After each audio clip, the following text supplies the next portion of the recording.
participer à la dernière table ronde de cette journée sur le lien entre la médiation et la communication, en présence d'Aloïs Lenohan, qui est formateur et animateur à la Fresque du Climat. Il est aussi enseignant dans le master conseil éditorial et journaliste. On a aussi Julie Poncin, qui est médiatrice culturelle au Maïf Social Club, et Antonia Velay, qui est chargée de médiation et de développement des publics également au Maïf Social Club. Bon.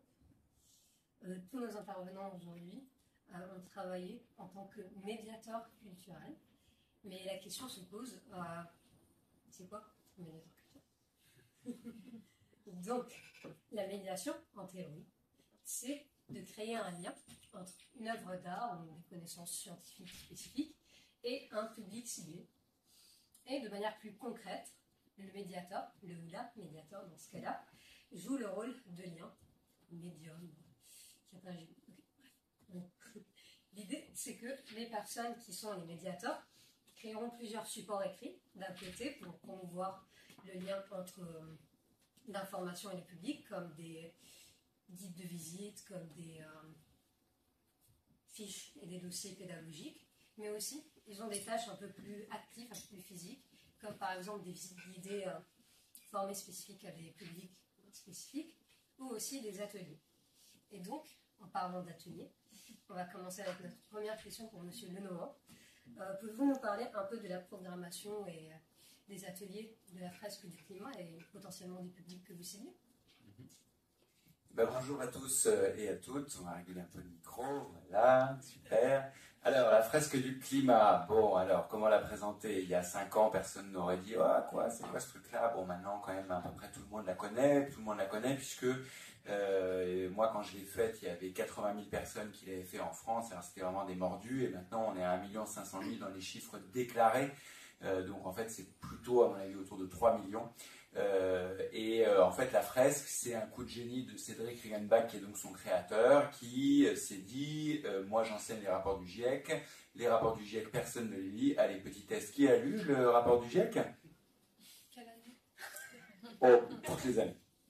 Voilà. Je peux même dire qui a lu le résumé pour décideurs, qui est quand même beaucoup plus petit du rapport du GIEC. Ah, déjà il y a un peu plus de...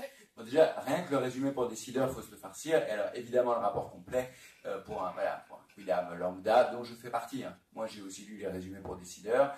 C'est quasiment illisible. Et là, on a un gros sujet. Et donc, c'est là qu'intervient la partie médiation. Parce que là, c'est donc s'agissant d'une œuvre scientifique, mais en fait, absolument majeure. Et qui ne passait absolument pas dans la société. Et donc, il a eu ce coup de génie. Et il a dit, il faut vraiment une technique de médiation pour faire passer cette connaissance-là, cette connaissance scientifique a priori universelle, puisqu'on parle des conditions d'habitabilité de la Terre, dans le grand public. Et donc le grand public, c'est vraiment tout le monde, puisque maintenant il y a des fresques. Moi j'ai fait des fresques pour des collégiens, pour des lycéens, pour des étudiants, pour des boîtes, tout type de boîtes, des enrubanés béton de chez Colas, Viamédis qui fait du tiers payant, et nos chers sénateurs et sénatrices, au salon de Napoléon du Sénat, tout un programme. Et donc voilà, ça touche vraiment absolument tous les publics, et c'est ça qui est une vraie dynamique, et à tel point que maintenant il y a beaucoup d'autres fresques qui se sont créées. Et du coup, vous, par rapport au Maïf Social Club, pareil, est-ce que vous pouvez un peu nous parler des ateliers, de la programmation, aussi de vos stratégies de lieu Oui, c'est bon, ça marche. Avant de commencer, j'aimerais juste présenter rapidement le Maïf Social Club, parce qu'effectivement, ça peut vous paraître peut-être inconnu. Donc le Maïf Social Club, en fait, c'est le lieu culturel de la Maïf, les assureurs. Et en fait, ils ont un lieu culturel à Paris, dans le 3e, rue de Purennes. Et donc c'est un lieu qui est complètement accessible et ouvert à tous, donc je vous encourage à aller voir. Et en fait, ce qui pourrait être pertinent à dire, étant donné la thématique de ce colloque, c'est que en fait, le Maïf Social Club, il découle, en fait, il est rattaché à la direction de la communication de la Maïf. En fait, c'est la Maïf, dans son budget dédié à la communication, qui a décidé d'allouer un budget pour créer un lieu culturel accessible à tous. C'est un peu, moi, j'aime bien l'expliquer un peu aussi comme un principe, comme le principe d'une fondation. Et en fait, pour aussi le côté RSE, la Maïf, c'est une société à mission. Donc, il me semble, depuis la loi Pacte, en tout cas, il y a vraiment dans la raison d'être de la Maïf des valeurs environnementales et sociales, qui est aussi portée par ce lieu, par le Maïf Social Club. Oui, il y a plein de...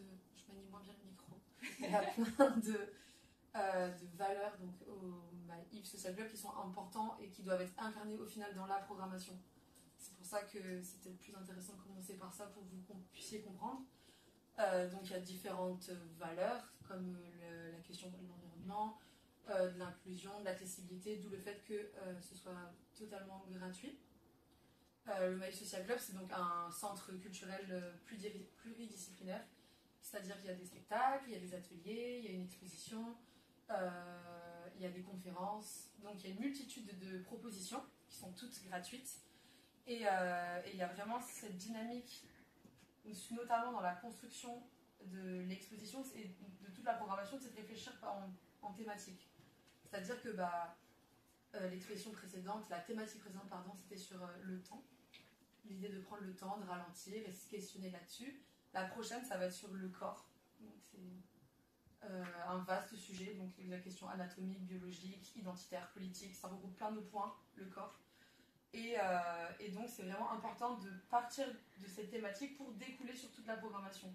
Donc il va y avoir l'exposition qui va ouvrir d'ici peu, le 30 mars.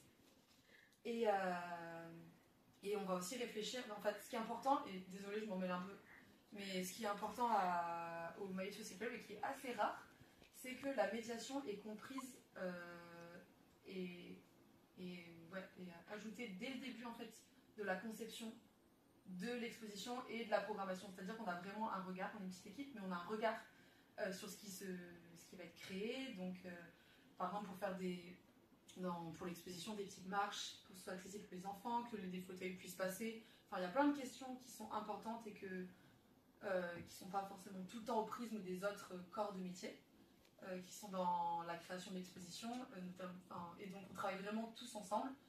Et il y a aussi le regard sur la construction des ateliers.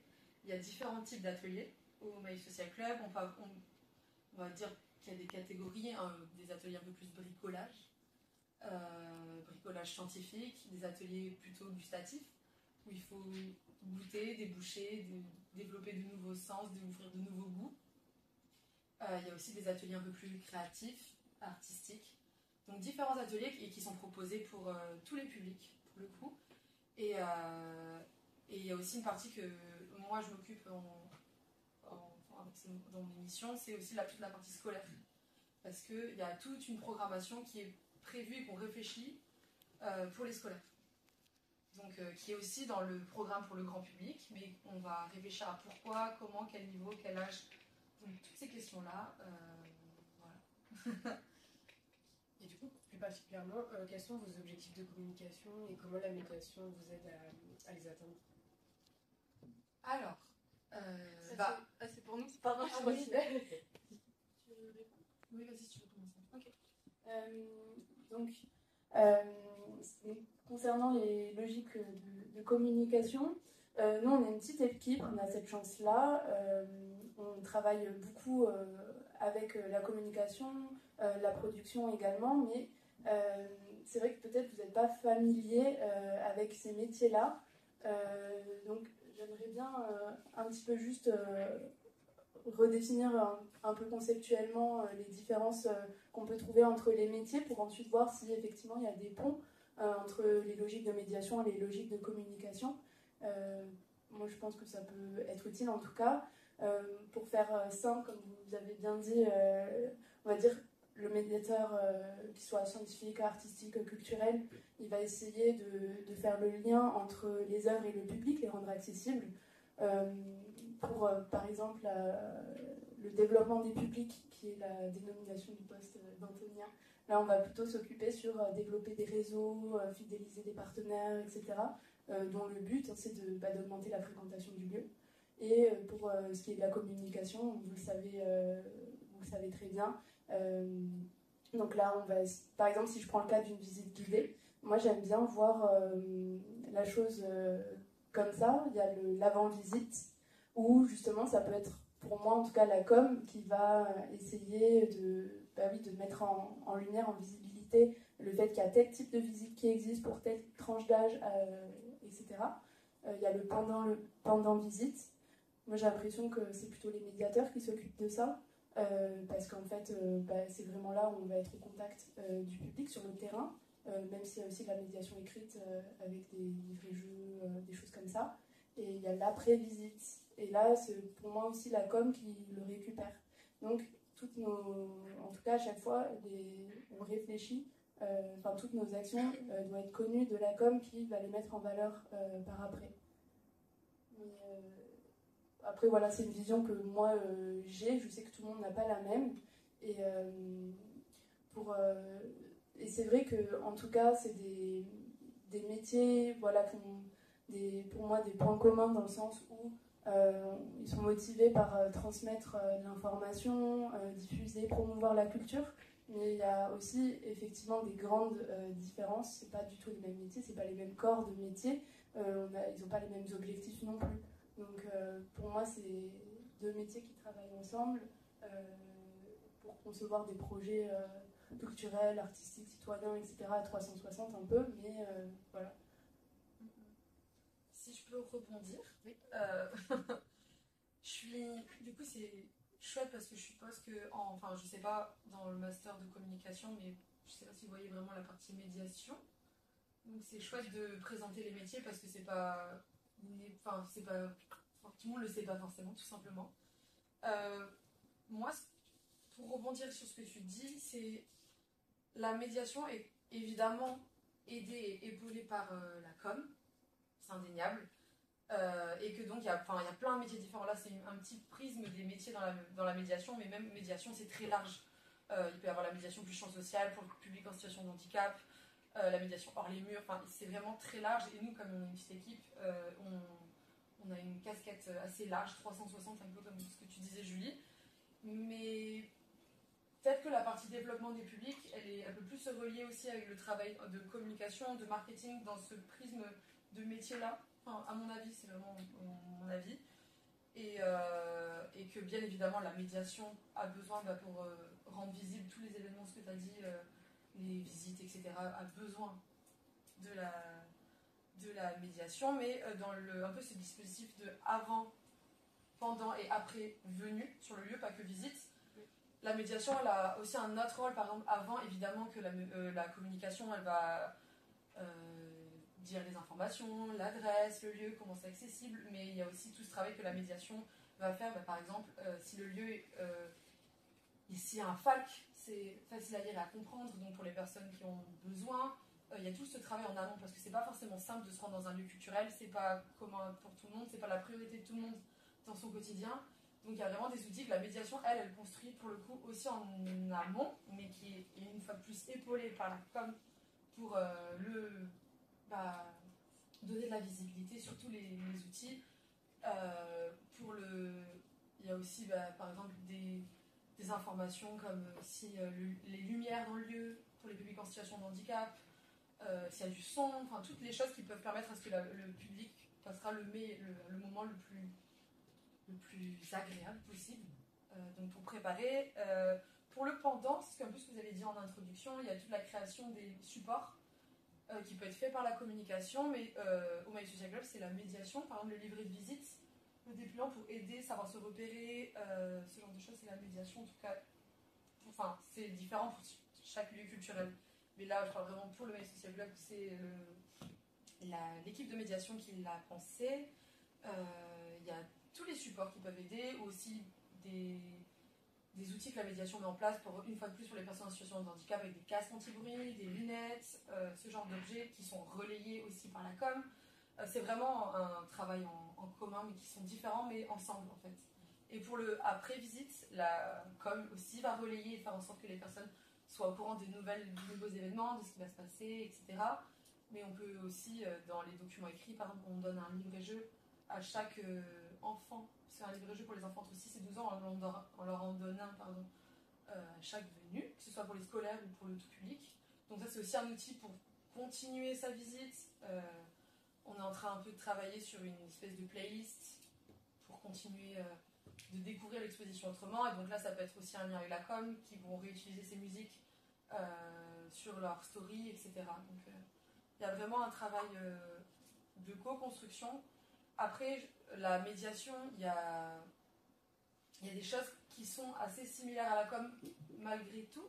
Par exemple, on peut penser au vernissage, ces moments où il y a vraiment une grande visibilité et on veut promouvoir la programmation, l'exposition, etc. Et c'est un moment important, ne serait-ce que pour la presse, pour le relayer après. Donc on peut y voir un pont là-dessus. Quoi je pense d'autre pour les liens? Il y avait aussi peut-être... c'est vrai que ce qui est chouette aussi dans la co-construction, comme tu disais, Antonia, la participation de la communication et de la médiation, c'est que en médiation, il y a aussi cet aspect empirique qui est assez intéressant même après pour créer en fait par exemple des contenus sur les réseaux sociaux peut-être plus authentiques ou sincères. Je pense par exemple au Maïf Social Club, c'est par exemple les médiateurs qui interrogent les artistes quand ils viennent monter leurs œuvres dans le lieu. Et forcément, nous, il y a des anecdotes, on a discuté, c'est nous qui discutons avec les artistes, nous pour pouvoir construire et déployer notre médiation. Mais en fait, comme on est une petite équipe, forcément, on communique beaucoup avec la com pour qu'ils sachent certaines choses que nous, on a appris en fait sur le terrain. Ou par exemple, si on voit que sur le terrain, je sais pas, là il n'y a pas de situation qui me vienne, mais je sais pas si on remarque qu'il y a besoin que la com relaie telle information parce que nous, on en a fait l'expérience sur le terrain. En fait, on travaille beaucoup comme ça aussi, au Maïf Social Club. Oui, il y a même l'idée aussi il y a la com externe, il y a aussi la com interne, où c'est la Maïf, donc le Maïf Social Club c'est quand même assez mystique, même pour les gens de la Maïf, ils comprennent pas trop, ils se disent peut-être que c'est des saltimbanques qui sont aventuriennes, mais donc il y a aussi tout un travail de com interne, où par exemple des petites questions, des petits questionnaires pour une prochaine œuvre en mode combien de morceaux constituent cette œuvre, un petit quiz, aussi pour animer d'autres réseaux. Et donc il y a plein de logiques, et même pas forcément qu'au Maïf Social Club, des événements un peu plus comme, on peut penser à le Louvre qui avait fait une nuit, où des gens pouvaient dormir dans le Louvre, donc c'est plus affilié à la com, mais ça fait de la visibilité sur le lieu, ou des soirées un peu à thème, ou des DJ sets, c'est de plus en plus à la mode, entre guillemets, de faire des événements plus festifs dans les lieux culturels. Ça peut être par plein de prismes différents, qu'on peut relier la com et la médiation, bien qu'elles soient différentes. Et c'est assez intéressant aussi, il y a vraiment cette réalité de terrain. Et il y a aussi ce qu'on a en commun avec la com, c'est toujours adapter son propos, savoir comment s'adresser au public, pour qui, comment, ce ne sera pas la même chose. Donc ces petites subtilités, qui sont pas que subtilités, c'est un point hyper important dans nos deux corps de métier. Merci beaucoup pour vos réponses. Et en parlant du terrain, je suis curieuse de savoir si, du côté de la fresque du climat, vous constatez les mêmes points communs entre médiation et communication, ou au contraire, si vous constatez que les liens sont différents de l'autre côté? Je dirais que la fresque du climat, c'est donc vraiment cette association qui fait vraiment de la médiation, mais c'est pas le GIEC qui a dit on va créer la fresque du climat, etc. C'est un peu né spontanément de la société civile. Voilà. Après, l'association en tant que telle fait tout un tas de com sur le fresqueur du mois, sur tout un tas de choses, mais l'objet même de l'association est une médiation et pas des moindres, puisque à mon sens, là où la fresque est particulièrement opérante et où la médiation, je pense même dans un cadre artistique, peut-être le point commun, c'est que si vous avez un tableau, par exemple, de musée qui nécessite une explication, je sais pas, moi-même un tableau de maître, etc., vous ne faites pas rentrer des gamins actuels, etc., dans les musées, il y a des gens qui vont leur faciliter le chemin et qui vont faire... le rapport du GIEC, c'est pareil, c'est-à-dire que, comme vous n'allez pas lire ça le soir, même si vous avez envie de bien dormir, enfin surtout si vous avez envie de bien dormir. Et donc, du coup, il y a absolument besoin d'avoir des outils, et donc là, effectivement, c'est un jeu de cartes, pour vous aider à, et puis ensuite, quand ça marche, il y a besoin derrière de gens de la communication, voilà, pour dire ah, hey, on fait ça, c'est super, etc. Donc il y a aussi, voilà, ça rejoint un petit peu ce que vous disiez, hein, des liens assez profonds, mais quand même aussi des différences selon les métiers. Moi, je me considère pas du tout comme dans ce rôle-là comme un communicant. Alors, il m'arrive de faire un post LinkedIn en disant hey, hey, comme hier où j'ai fait un post sur le fait que j'étais en train de fresquer toute la rédaction des Échos, qui est quand même le premier quotidien économique de France, lu par Bernard Arnault himself. Donc voilà, il est peut-être temps qu'eux aussi se mettent à considérer qu'une autre économie est possible. Alors, c'est pas juste la fresque du climat qui va faire changer la ligne éditoriale, mais c'est une série de petites graines parmi d'autres, de la même manière que c'est pas en contemplant un tableau que tout d'un coup un enfant va avoir une révélation, mais c'est en ayant accès à ça petit à petit, à mon sens, qu'on peut élaborer un savoir voilà, qui va permettre de grandir dans la vie. Et alors, dernière question un peu ouverte pour tous les trois. Quel futur vous envisagez pour la médiation en tant qu'outil de communication?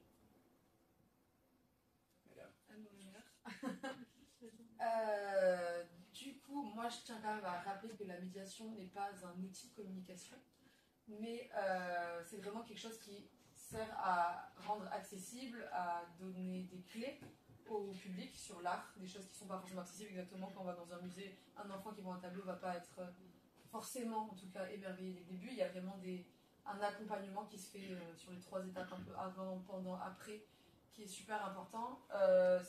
Comment on peut relier du coup quand même tous ces corps de métier, c'est qu'il y a toujours une stratégie de promotion culturelle qui relie donc les différents métiers, que ce soit médiation ou communication. Par exemple, ça se fait beaucoup de montrer les coulisses d'un montage d'une expo, ou les coulisses, comment on se prépare les acteurs à l'opéra, les chanteurs à l'opéra, les acteurs au théâtre, ce genre de choses. C'est des aspects de la communication qu'on peut relier avec la médiation, parce qu'après on aura envie de venir. On peut aussi penser peut-être que cette idée de coulisses, il faut qu'elle soit aussi accompagnée par exemple des influenceurs. Ça se fait de plus en plus, mais par exemple une influenceuse, une maman influenceuse qui va faire des posts sur le Maïf Social Club avec son enfant là-bas, ça donne quelque chose vraiment de concret et de vrai, de voir une personne qui est dans le lieu. Donc ça c'est la com qui monte des partenariats avec des influenceurs ou la presse, etc., mais qui rend vraiment quelque chose de concret. Les gens viennent beaucoup aussi par les réseaux sociaux, TikTok, Insta. Ça fait que les gens ont envie de venir. Il y a plein d'autres points qu'on pourrait relier, par exemple le fait quand il y a des visites un peu en ligne ou des conférences en ligne, des formats un peu plus hybrides, on pourrait le relier peut-être à la communication comme autre outil, outil de médiation pour continuer à développer d'autres aspects. Et si on voit un petit peu les avantages, pourquoi pas, si on se projette un peu dans le futur, de la communication et de la médiation et de comment ces corps de métier peuvent s'influencer l'un l'autre, pourquoi pas. Moi, c'est plutôt, effectivement, en fait, c'est que les deux peuvent se nourrir des stratégies, d'un côté les stratégies de médiation et d'un autre les stratégies de communication. Et d'en prendre un exemple, par exemple, je sais que pour la médiation, c'est vrai qu'en ce moment, il y a beaucoup de... comme dans tout corps de métier, il y a toujours des choses un petit peu classiques, pas classiques, mais des sujets tendances qui ressortent. Par exemple, en ce moment, c'est la médiation sensible, on en voit un petit peu à toutes les sauces. En tout cas, à chaque fois, il y a des leviers et des stratégies de médiation qui sont mises en place qui peuvent être reprises. Moi, je pense, par exemple, j'imagine que vous avez plus que moi, mais pourquoi pas la médiation peut aider à créer... ça, c'est une idée là, qui me vient, c'est un petit peu dur, mais pourquoi pas dans la gamification, par exemple, de certains contenus, avec notamment les jeux ludiques et pédagogiques, les serious games.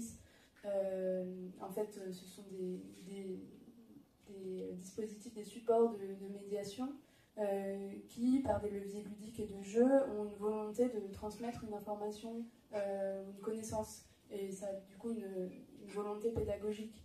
Ça, par exemple, pourquoi pas, enfin, ça peut être des formes, des inspirations pour une communication dans ce sens-là. Je sais pas, après, c'est à vous, communicants, aussi d'inventer les nouveaux supports.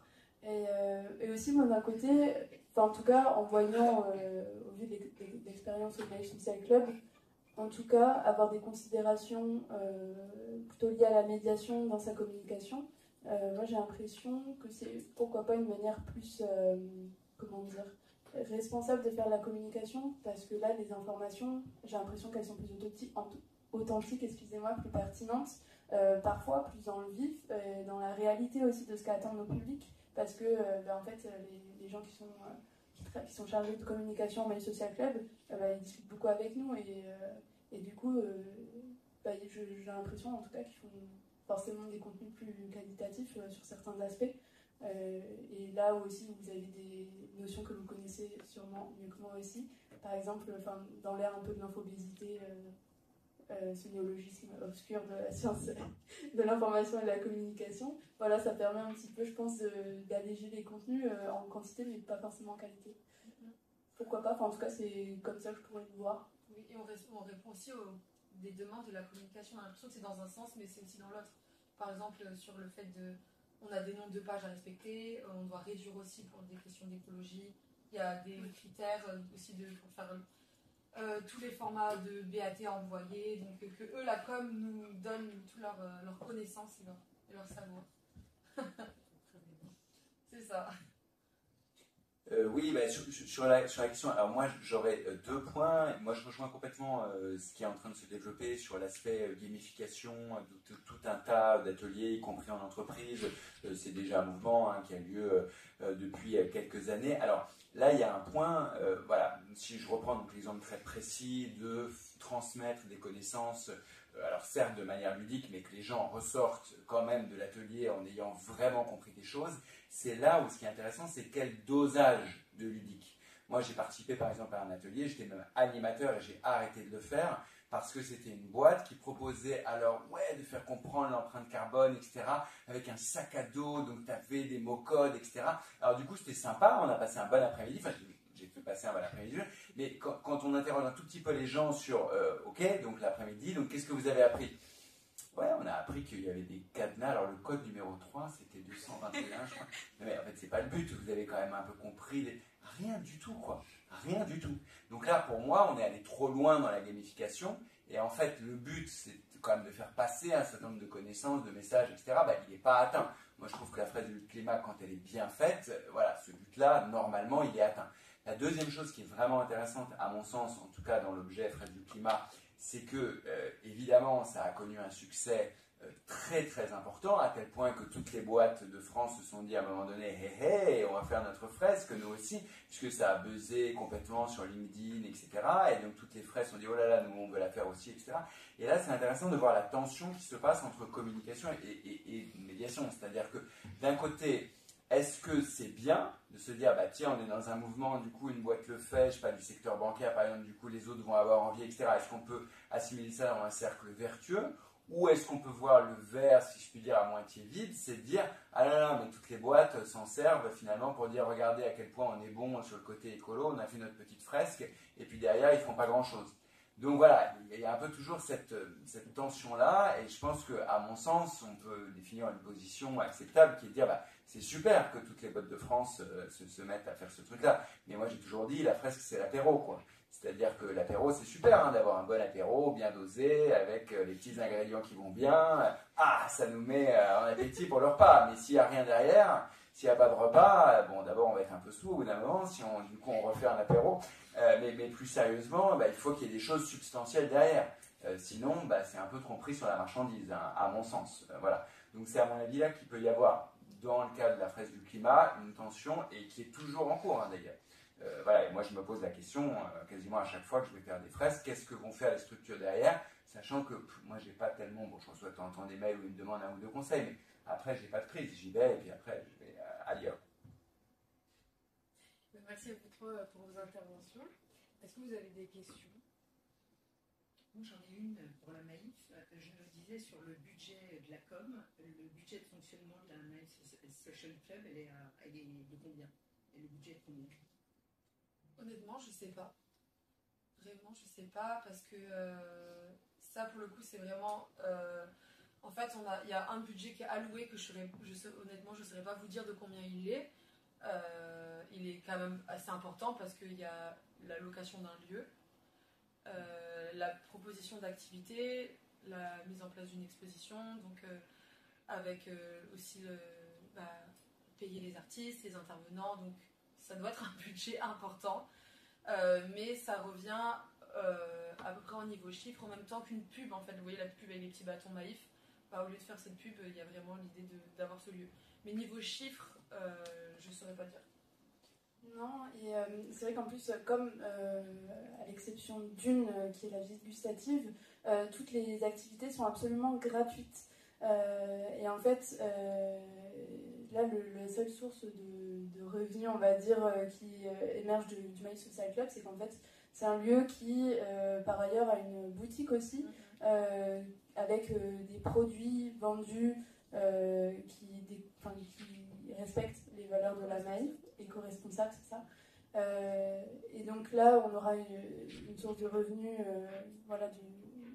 liée au lieu, mais sinon pour le budget, effectivement, comme en fait, ce qui est assez étrange aussi dans cette situation, le Maïf Social Club, c'est qu'en fait, le lieu, l'équipe, etc., sont soumis à des directives de gens qui sont à Niort, parce que toutes les assurances, historiquement, sont à Niort. Et du coup, c'est vrai qu'il y a des choses aussi, en tout cas, en tant que là, dans le pôle de la communication, nous, on est un peu autonome.